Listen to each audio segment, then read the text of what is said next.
There are a wide variety of vehicles that people modify to turn into overland trucks. FJ40s, FJ80s, Nissans, Jeeps, Chevys, all sorts of trucks, Mercedes. But there's one truck that stands head and shoulders above the rest. And in this country, it's considered the Holy Grail. Well, a buddy of mine just brought the Holy Grail to the Ozarks in Missouri. He imported a right-hand drive troop carrier and had it modified before it even came over here. And Jason's going to tell us all about this truck. So you're going to want to sit back, you're going to want to relax, and you're most definitely going to want to check this out.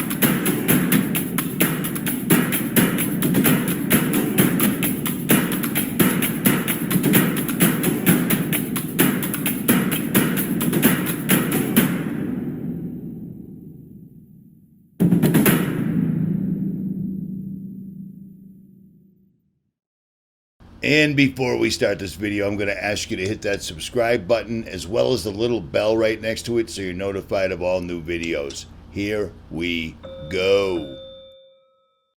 Now, people are going to say there's plenty of troop carriers in the United States, and there are several.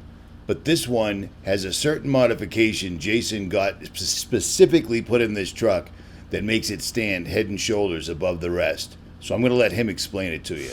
So it's been a while, but once again, I am back in Ozarks, West Plains, Missouri, and I am with the owner and proprietor and creator of Ozark Overland Outfitters, Triple O's, Jason Harris. What is up, brother?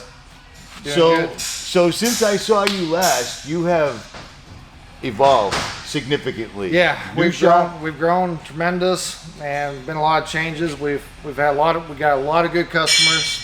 You got to thank all the customers 100%, and we've found a new location that's awesome. You got lifts now, so you don't have to work your butt off quite as hard as you usually do. Yep. And one of the biggest changes that probably no one thought would ever happen is I sold Emma my 80 series. Well, I can completely relate to that because last time I saw Jason, we were both off-roading in our 80 series that we had both sold since then. Let's go back in time for a moment, shall we? Me and Jason Harris were the only ones here. Thunder and lightning and rain, November 30th, 2019.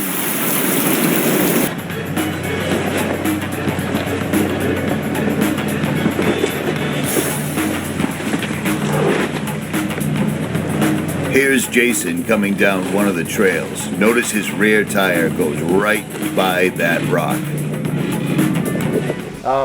It was kind of a hard decision, but you're preaching to the choir, dude. I always said that the only way I would sell Emma was if I could buy a troop carrier, and I bought a troop carrier. I didn't believe it, and when I first saw it, I didn't really understand how much of a unicorn this thing was until I talked to a couple of my buddies that are Toyota techs. They've been doing this forever. They all own 80s, 200s, etc. These guys were green with envy when they saw what you did.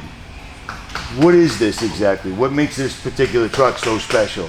So this basically what I sought out to do was buy the newest troop carrier that I could get, which at the time when I purchased it would have been a 97. This is a 96. It was sold originally in the Australian market. It found its way somehow to Dubai. They all do. Yeah.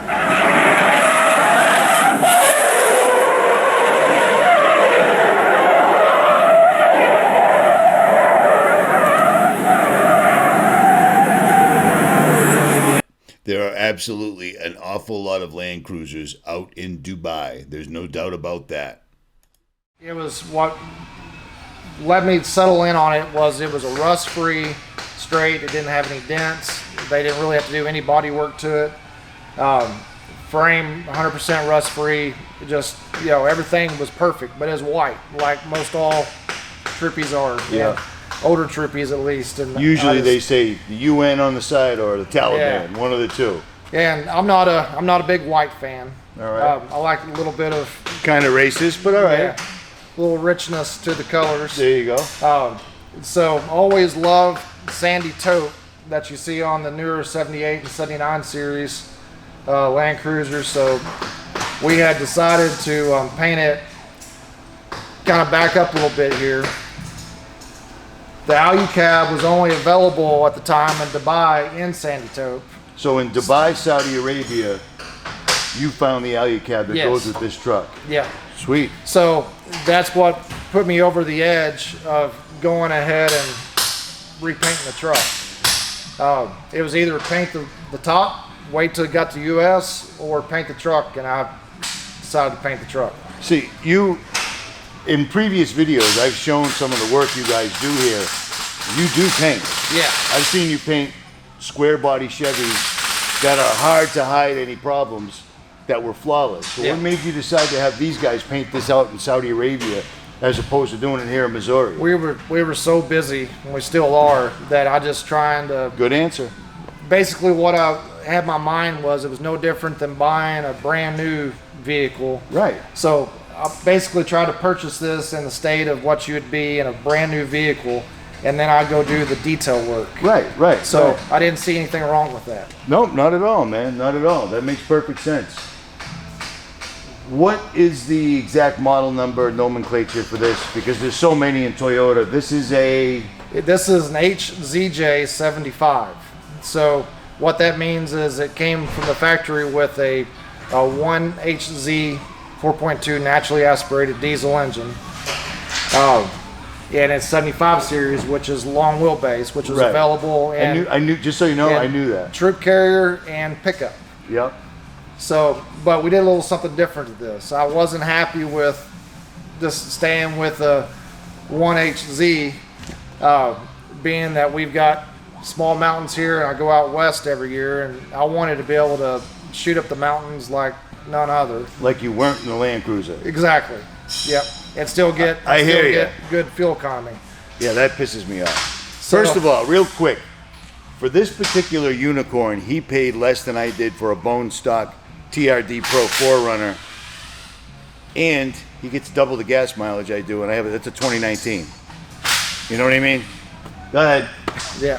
So these trucks, they were made and designed to basically take people across the desert and remote areas in third world countries where maintenance was very minimal and range was very important. So it came from the factory with two 90-liter tanks, which is basically 25 gallons. So I got 50 gallons of diesel on here, which gets me right at 900 miles of range without fill-ups. Wow. Matt, you hearing that? 900 miles. 900 miles with factory tanks. Go ahead.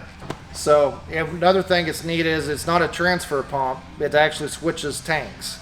So it actually draws out of that tank instead of... So you've got two separate pumps. One just kicks on, one kicks off. The pump is on the engine, so it's got a switching valve.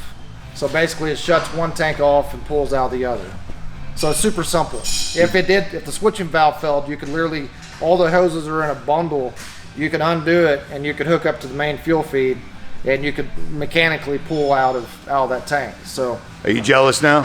Yeah, me too. It's just a super simple setup. They're basically tractors that I can still run 70 miles an hour down the highway. And the lines on this thing are beautiful. It's everything matches the bumpers. Did you have the bumpers painted at the same place with the bumpers on it, and they did it all? Yeah. And they took it off the frame? They took it off the frame. Dude, that is serious. And then Alucab installed that in Saudi Arabia. Yep, they took them in Dubai. Dubai. Yep. I think that is Saudi Arabia. No, it's the UAE. Sorry, guys. So they took once the truck was painted, because we painted all inside, and we wanted the Alucab to be fit just like it would be to a brand new Troopy. Right. because the inside of the Alu cab, the trim and all that stuff's all pre-painted sandy taupe. So they cut the top off, and then they fit that, then they took it back over to the shop that was building it. Nice. We're good. So everyone asked me, you know, how come I chose a troop carrier over the 80 series? Well, I loved my 80. It's an awesome vehicle. It's robust. Storage is a lot better than most station wagons, but the troop carrier has something that's a little ahead of the game, I feel, especially for 3 people traveling in it. Myself, my wife, and my daughter. First of all, I've always loved ambulance doors. Land Cruiser Phil, you watching this, brother? Yeah, Look at ambulance them doors doors. is great. I've got a fold-down table that Big Country Football 4 gave me out of South Africa. Will be installed on that. So Jason loves fold-down tables. Yeah, we all do. I'll show you another one here in a little bit. So the rear fit out right now is basically the first edition, just a quick, crude setup to kind of know what works and what doesn't work. Right, it and makes I can sense. modify it. Oh, and you stay every time I've seen you, Emma was changed. Yeah, that's just me. Never happy. Nothing wrong with that, man. So why the troop carrier? I can do this with it. This is a van. This isn't a station wagon. This is a van. A van that I can take off-road and rely upon, unlike a Ford van. So one of the first things I noticed I really liked once I got it is I can actually deploy the top without getting on a ladder. I carried the step ladder with me on my 80. Yes. So top goes up. Wow. And then I'm having deja vu. That's crazy. then I can just step up here. I can get here in the tent. Wow, dude. And then whenever you don't need the tent and it's raining outside, then you've got this. Wow, dude. I can actually pull the mattress off, throw it in the front seat. I can cook right here.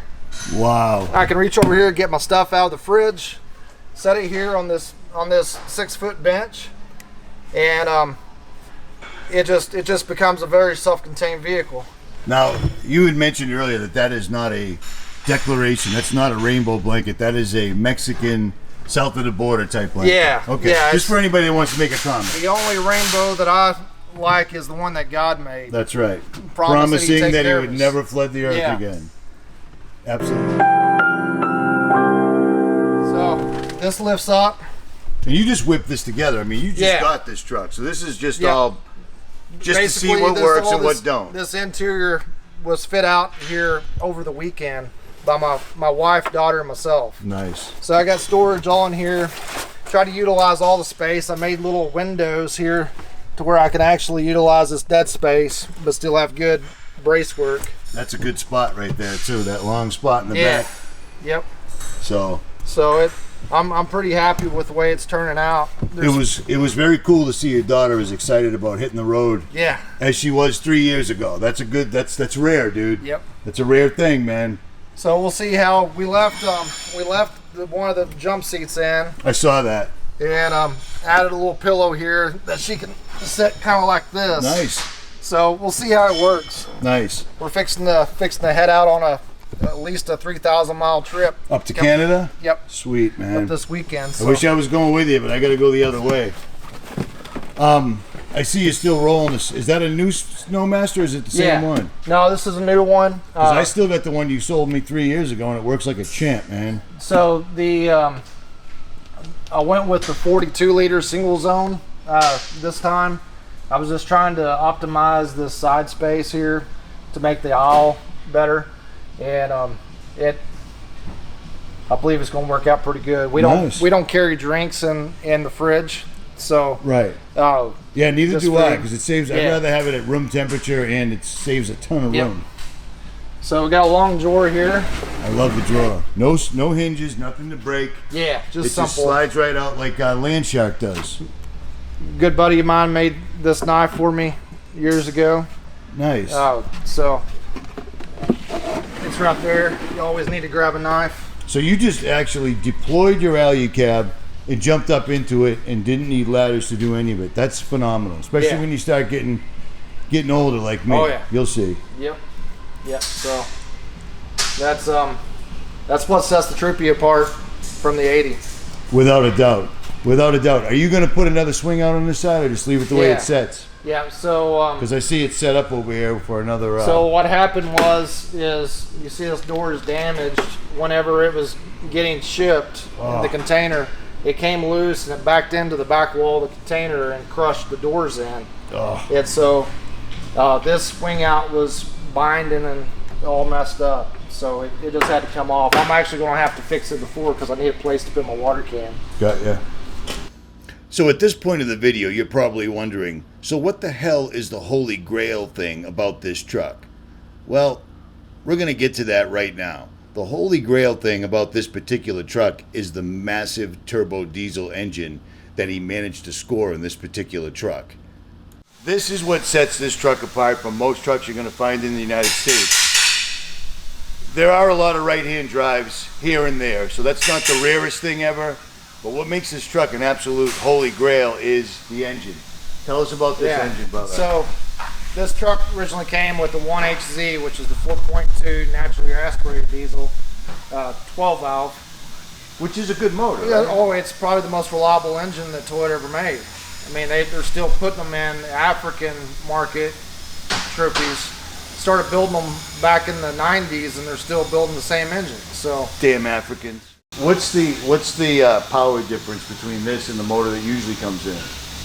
Is it? I don't know the exact numbers, but it's substantial. It's substantial. Because I've heard, like I said, I heard a bunch of my buddies, everybody I know is like you, and they were all saying that this was an absolute.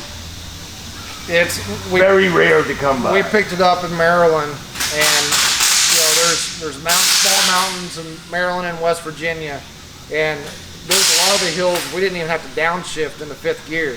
Blue Ridge Mountain Blue Ridge Parkway. I could shoot up a lot of them, at highway speed. I could shoot up in 5th gear, and a few times shift down to 4th gear. But it's a freight train in the mountains. 80 series, even supercharged. When you really need your supercharger, you're in the mountains, and the supercharger doesn't really work anymore. You know what I mean? With the 4Runner, the supercharger doesn't care. It's there, even in the mountains. So it's a huge difference. But I would have killed to get one of these motors. So right now it's basically the engine's stock. I'm going to put a bigger G turbo on it. I've already got an intercooler, top mount intercooler from Cross Country Intercoolers coming for it. There's no space to do a front mount like we do on the 80 series, so you got to run a top mount, and then it'll get a whole cowl of the hood and a scoop put on. This was a Australian market vehicle, so it's all 12 volt. It's not 24 volt starting like the Japanese market was, which was, to me, was a big plus. 24 volt starting has always been a pain to me. It is. Australia doesn't use 24 volt? No. Well, I didn't know that, man. Did you guys? I didn't know that. The later model ones all got 12 volt earlier. So your auxiliary batteries, if you decide to run them, are going to be in the back. Yeah, in the box. I'll be installing tonight. I'll be installing a 100 amp hour lithium in the back with a Red Arc 1240D DC charger. Nice. I've got the BCDC 50, and it's worked like a champ. Yeah, my last one, remember that? The last one? Yeah. We had to send it back a couple. I mean, they back it up, which is cool, but it seemed to got it squared away. The biggest deal is always what you're grounding. It seems if the ground's not great, it'll fry the BCDCs. Yeah, remember we put the grounding on the upper strut tail? Yeah. That was it. Yeah, I remember that. So, it's, I chose the 40 amp, 50 amp, from what I've seen, doesn't ever put out 50 amps. Says, right. But the 40 amp is like dead on. Right. The 25 amp for the AGM batteries is dead on. So I just go with the 40 amp. Yep. So what are your plans for this other than an intercooler? You're going to wait to see what your Canadian trip reveals? Yeah. Yeah, as far as engine goes, this engine got 150,000, 140 something thousand kilometers on it when I bought it. So that's about 100,000 miles. Yeah, a little less than 100,000 miles, I'd say. It's just broken in. Yeah. So just normal maintenance stuff. I'm going to try to keep it as reliable as possible. So I'm not going to turn the pump up and, and make it to where it's on. It's got plenty of power. That was the first question I got the other day from a buddy of mine who's a mechanic. He said, "Did you put a pulley on that supercharger?" I said, "No, I didn't need this. The truck, that V6 compared to the 80 was a race car when I got it. I just put the supercharger on it because, you know, I make YouTube videos. That's what Richie does. That's what I do. I didn't put a pulley on it. I wanted to keep it as factory, so that makes sense. This is the battery. It came with the car. I'm going to change it out for an Odyssey Extreme. Redo all the terminals and stuff. I mean, it's got a marine terminal with a wing nut on it. But the stuff you see that come from other countries, these things were workhorses, and they were fixed on the trail and fixed in the mines just as cheap as they could and kept going. So I got a brand new one of these at home. I should send you. Putting one of these in an 80 series over there. Yeah, that's ridiculous. That truck. Yeah, it looks factory. It looks factory. You put the Shieldman seats in it. The gull wings are sick. I mean, I love Yoda Tech, but those gull wings are serious. In the fifth generation drawer system that you modified with the Delta shelves and the back bracket is sick. And those Shieldman seats in the back seat, I'm looking at them going, they look nice, but I know you can't sit in them. I was completely wrong. I'm more comfortable in the back seat than I am in the front seat of my truck with TRD leather. But there's a lot of work. No, I see that. You said you modified it, slid it back on the... Yeah. So the Delta barrier, all that's been modified. I mean, you shortened everything up. So he loses a little bit in the back. The drawers are taller though. So I don't think the actual volume is that much different. Good call. Well, it doesn't matter. It just looks sick and it's actually functional. Well, he wanted comfort. That was his big deal. He wanted comfort for the back people. Whoever he is, I'm guessing he's a hog hunter. Those back seats are better than my front seats. I mean, that is amazing. I did not believe you, dude. Yeah. Till I sat in them. So there's one more thing. This is how Jason convinced his wife that they needed to import a right-hand drive turbo diesel Troopy. And this makes sense to me. Now, this is what makes it different. This is what Quick Pitch is all about, is making stuff do more than one thing. Now you got an actual real table. Honey, we have to, it's got a table. There's a table. It's a perfect argument. You'd win in court as far as I'm concerned. That's it. Yep, simple. Damn. And you said it's a little longer? I purchased it through Land Cruiser Heaven. Yeah, great guys, right? Frank done a wonderful job with communication. It made the import seamless. They're in Maryland, right? Maryland, yeah. So they import right to the dock. I would totally recommend anybody wanted a vehicle imported. We buy our motors. They come from Dubai as well. Right. Like the one you're putting in that 80, right? It's just about done, right? Them from them. Yeah. Yeah, it's so basically they'll sell you a motor with tranny, the wiring harness, and all the components, and then you put it all together, of course. You have to fabricate some things, but they're great to deal with. Frank's been very trustworthy. I think I just got small things, like just things you couldn't get in the United States. I got from Land Cruiser Heaven. Yeah. Steering wheels, already, factory steering wheels wrapped in leather, seats, stuff like that. But, well, dude, it's good seeing you again. It's been a long time, and man, you've come a long way. It's awesome to see. All right, brother, I really appreciate your hospitality and your time, and I hope your trip goes well. I'm sure it will. Get as much of it on video as you can. You got your daughter right there, man. Check out my channel, Ozark Overland Outfitters. Yep, I'll leave links in the description below. I'm not the Jeep guy. I'm not the Adventures guy. I'm not the Jeep guy. I'm the Land Cruiser guy. So you can check out this process of this build and also some trips. So yep. Make sure your daughter stays busy with the camera while she's sitting in the back. What else is there to do? Yeah. Shorts, YouTube shorts. A minute. At any rate, Jason, I appreciate it, man. Thank you. We are out. All right, guys, if you enjoyed this video, make sure you hit that like, share, and subscribe button, and leave a comment below. I will try to return the favor. I am out.